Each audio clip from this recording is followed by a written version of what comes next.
Hey guys, welcome back to another monthly update from MALEDICTOR. Let's jump on into this. First off, fix some collisions in E1M1. So one of the issues that I was running into, and kind of run into overall, but it was particularly bad in E1M1, was it's kind of hard to judge how big something is in relation to the player. So things like weapon pickups or collision boxes are a little strange until you start running around and bumping into them and trying to pick things up. So I'm constantly having to adjust certain things, but especially the bushes in E1M1, those were particularly fat, so I adjusted their collision boxes so they feel a lot better to run past now. Next up, fixed a starting weapon bug. Sometimes when you would start a new level, your starting weapon would be a little messed up. I fixed it now, so not really an issue anymore. I can now switch to empty weapons.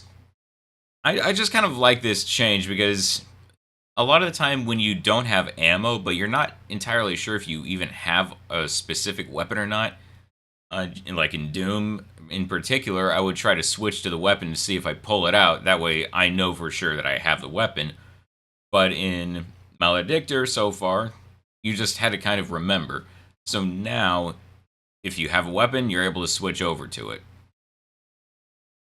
They also, can't remember if I mentioned this in the last month's video or not, but they do click now when you try to shoot them on empty, which feels and sounds a lot better. Next up, we have faster weapon switching. So the weapon switching was a little slow for me, and there was just this little delay on the tail end of it that just felt a little long. So I got rid of that, and now the weapon switching feels, I think, much better. Enemy weapon inaccuracy. So this is a big one.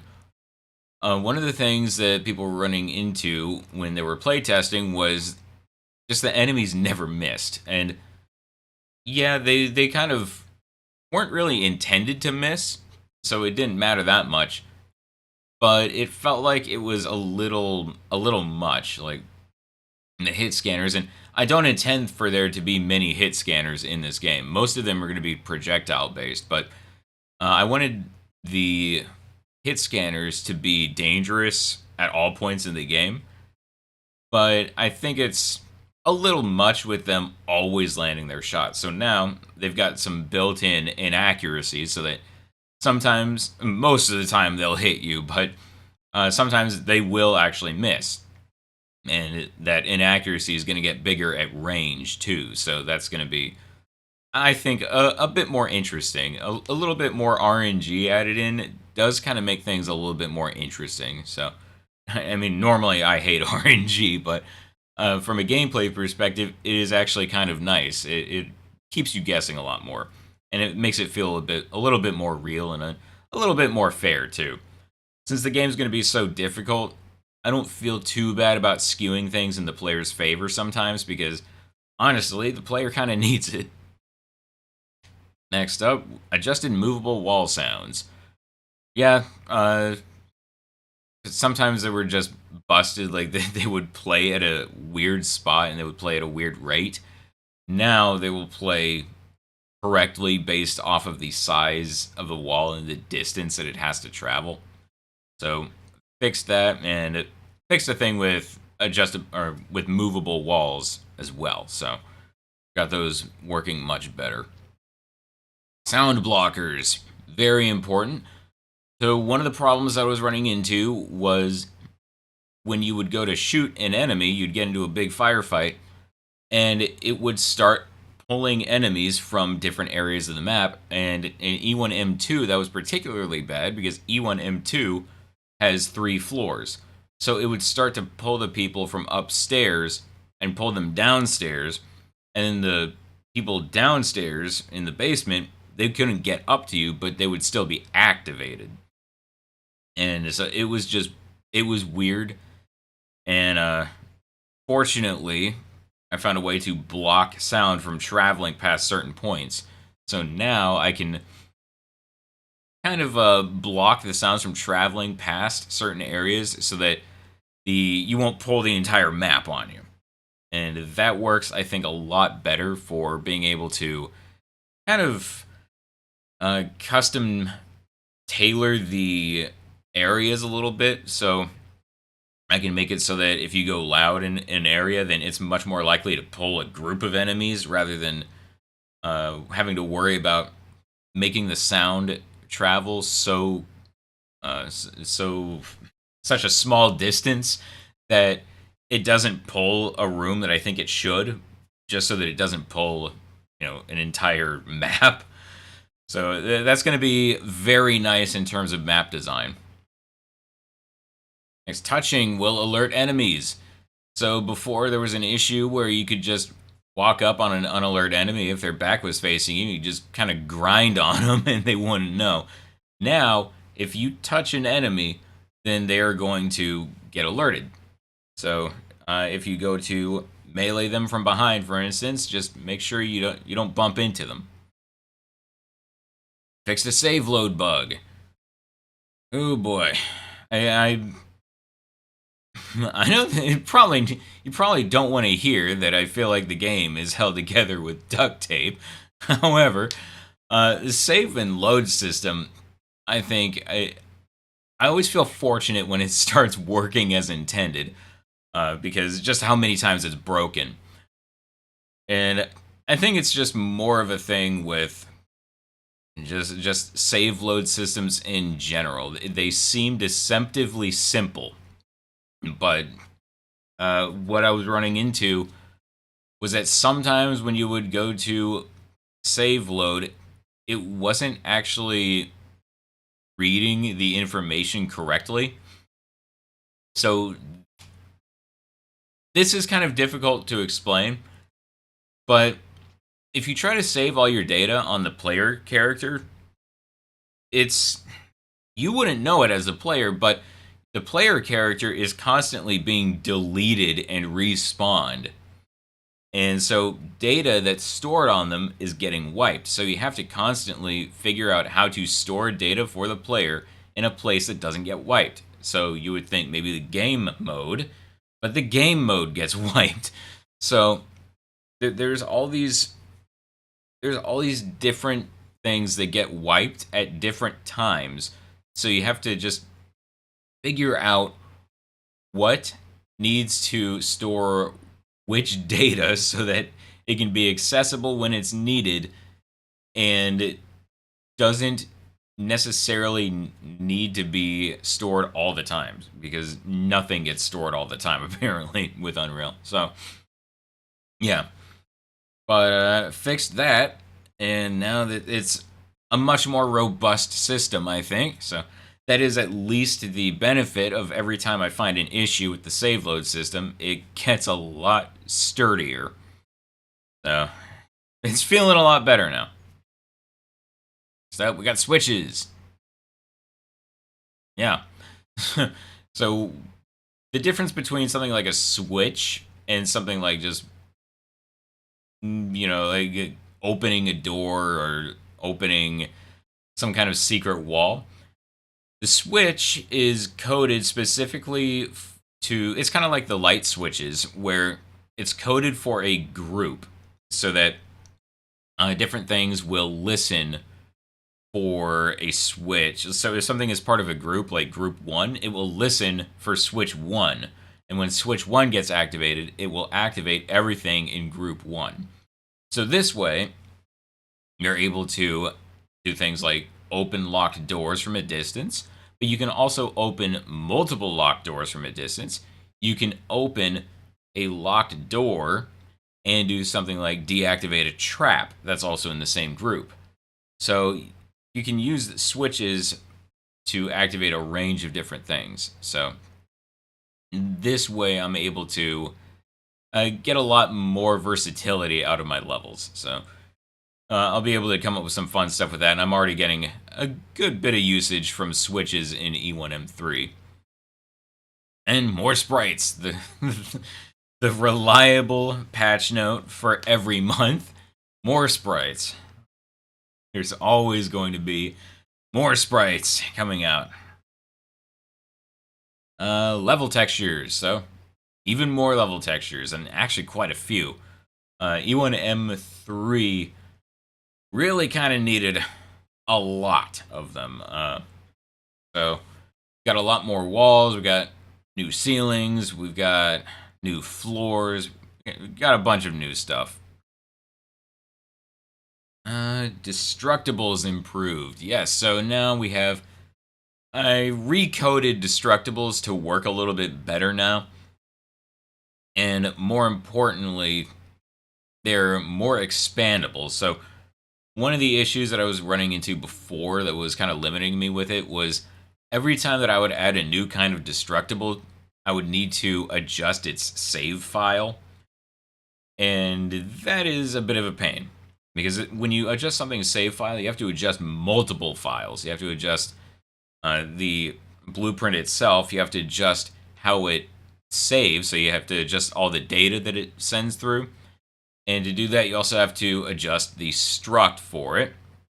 So you have to adjust another file that's related to it. And then you have to adjust the spawning system, or the respawning system, I guess, for it, in the game instance itself. So you have to modify multiple things just to add one thing. So now I have it set so that you don't have to change anything.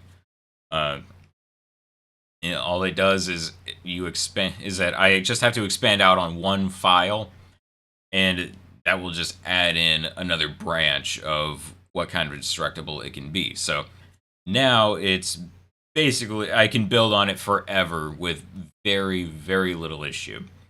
So that's really nice because the less hoops I have to jump through means it's more convenient for me to just get an idea for a new destructible and then add it in. So that makes it to where it's going to be a lot easier for me to just add things in just on a whim. Soda cans are improved now. Soda cans before, they didn't really have much in the way of physics. They would kind of like come out of a soda machine and then bounce. But I wanted them to also be able to spawn out of something like a trash can. And so if you destroy a trash can, it'll have soda cans kind of jump out. And the issue that I was running into was they were always on kind of a fixed rotation, and they would just bounce very unrealistically and wouldn't really feel satisfying.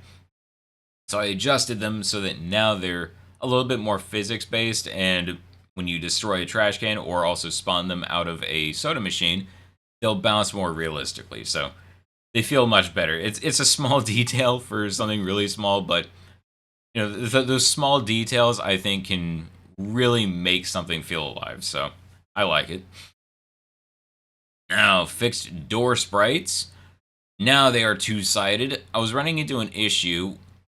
So most of the sprites are one-sided in the game, so that you don't have to worry about it. Cuts down on the amount of shaders, basically. And one of the problems with that is you don't run into that issue. You don't run into this issue with sprites that rotate, where if you just have the one side that is textured, then it always rotates towards the player, so you don't have to worry about it. But if you run into something that's static, then you go around to the side that doesn't have a shader on it, and it'll just be black, essentially. So I was running into a problem with a lot of the doors where they would be black on one side. And so I just made those two-sided specifically because it's not really that big of a performance save, just making everything one-sided. It helps, but if I can just make the doors two-sided, that way I never have to worry about one of the doors turning up black. So now everything with doors is working much better in visually and functionally, as we'll find out soon. Next, we've got fixed door opening. One of the problems that I was running into was that it's kind of a strange thing where if you would open a door, it would open correctly. If you would shut it again, then it would shut correctly. But then if you would open it again, it would start from the open position and then shut. So that was a problem that was happening with just how it was playing. I was essentially starting it uses a timeline to detect the angle per time, essentially. And what was happening was the timeline, it's basically just a timer that's attached to a graph.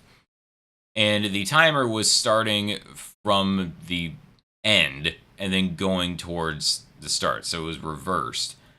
So it was just a very quick fix for that to get it to work correctly. And now I also have something very nice that is pretty much just for me, where I've now added some indicator arrows of the actual angle that the door will open up at. So now it's a lot easier for me to fix those issues ahead of time where you would open a door and it would clip into the wall because it's trying to open at a 90-degree angle and it's clipped just a little bit into the wall. So now I'm able to tell from these arrows what angle the door is opening at, which also means that they will always correctly open at the right direction. So that was another issue that we were running into with one gate in particular in E1M1, but now that's all fixed. Now, doors are a lot nicer to work with. And speaking of nicer to work with, fixed enemies shooting through walls. Yeah, this was an annoying and weird thing that was happening, but essentially what was happening was the enemy's line trace, which is just figuring out their shot. It draws a line from them to a location, or in this instance, it would draw a line from their location to the player location. And I had set it to only scan for pawns, so that way it would only deal with information from hitting pawns, which is just players. I did not include world static and world dynamic in that list, and so what was happening was they would get an outdated vision check, and so they would still think they could see you, and then they would go to shoot you, and since their line trace wasn't detecting world static, it would just go through walls until it hit a pawn, so until it hit you. So they could just flat out shoot you through walls, which I think was also a reason why a lot of people were saying that the hit scanners seemed a little strong. Yeah, I would agree when they can shoot you straight through walls. So that wound up being a two-prong fix, because there's two issues. One, they should not be able to shoot you through walls. Two, they shouldn't be able to see you through walls either. So, fixed enemies shooting through walls, that's fixing them being able to physically shoot through the wall. And then next, enemy vision check is fixing them being able to see through walls. Basically what it is it's adding an extra vision check just before they shoot. So they have an initial vision check, but then several lines of code have to run after that to handle what they do. So they see you, and there's that delay, and that was what was allowing them to see you through walls. So now I have it set to where right before they shoot, it runs another vision check to make sure that they can actually see you, and then they'll shoot. So now they are working much more reliably. They make a lot more sense. Next, we've adjusted fire damage. That was kind of a weird one where it was basically double applying. So I have it set to where the player and enemy will take set amounts of fire damage, but then you also have things like damage floors, and damage floors need to do damage. So they were applying damage while you were standing on them, but then they were also burning you, and so you were taking burning damage plus the damage from being on the tile. So now I've got that fixed so that it doesn't double apply damage. So that works a lot better now. Now we've got optimized damage floors. That kind of what I just described, but also in terms of code, they run a lot better now, so that now they support different types of damage floors. Before they would it would just be you would stand on them and then they would damage you and then set you on fire. But now they can just damage you. They can damage you just once or damage you multiple times. They can damage you with bleed damage, or they can damage you with fire damage. So they're a lot more versatile now. Now, expanded switches, I added them this month, and I also built off of them even more. So now they will also work for single and double doors, and that was just, you kind of would maybe think that they would to start with, but before they would only work with a specific type of door. Like usually they, originally they only worked with moving walls, but now they work with the single and double doors, which means that they work with just about everything that you can walk through, for the moment anyway, until I add more. Next, performance improvements on lights. That's been a big one with E1M3, but I've also gone back into E1M1 and E1M2 and adjusted this too. One of the problems that I was running into was early on, I made a blueprint for ceiling lights. And so the thought was it would already have the sprite attached to it. It would already have the light attached to it and preloaded with things like performance stats. So it would have a generally good draw distance already set on the light. It would already have performance-friendly settings on them. But the problem was that for some reason, with that blueprint, it forces the lights to always be movable. And with Unreal, you've got 3 types of lights: static, stationary, and movable. Static is the light is just completely baked into the map, so it's very performance friendly. The problem is that if you have a movable object, like a door that opens, then that won't cast a new shadow. So then stationary is partially baked, but movable objects will still act dynamically with the light. So something like a door can open and it will cast a shadow based off that. So that's really nice. And then you've got movable, which is just fully dynamic, not baked at all, and it is just always having to be rendered. So movable lights are very expensive.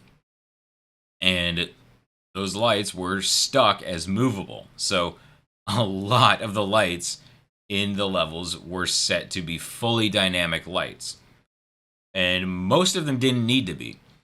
So basically I just went through and came up with a new system of doing the ceiling lights, so that now I'm basically just putting a sprite down, putting a light down, and then copying the information over, then grouping that together, and then copying the group and moving it around the map. So it's slower initially, but that way I can set them to static, stationary, or movable if I ever really need to. So now a lot of the lights in the maps are static, so they are as performance friendly as they can get. So that should hopefully be a nice quality of life improvement for everyone and improve the overall performance.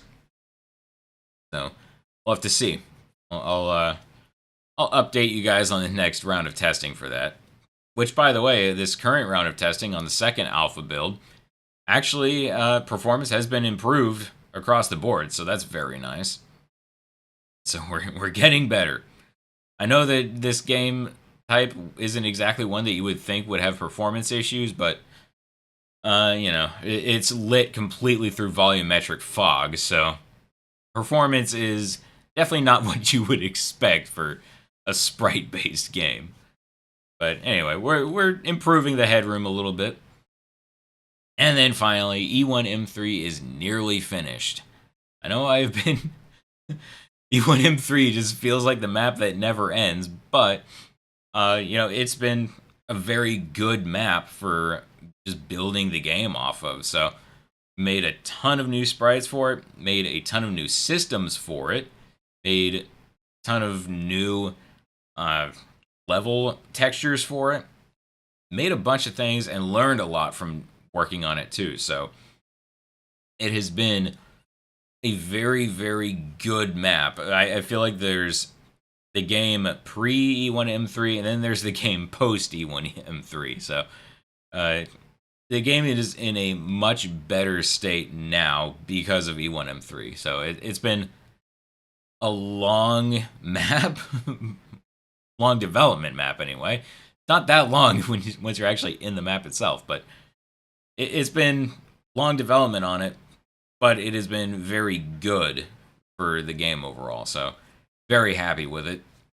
And we're nearly done with it. And we've been on E1M3 for so long that I already have a very good idea of what I'm doing with E1M4. And I already have some sprites already made for E1M4 too. So we're getting there. But that is it for this month. Thank you everybody for watching. I really appreciate it. I will see you guys in the next month update. Have a good one, everyone.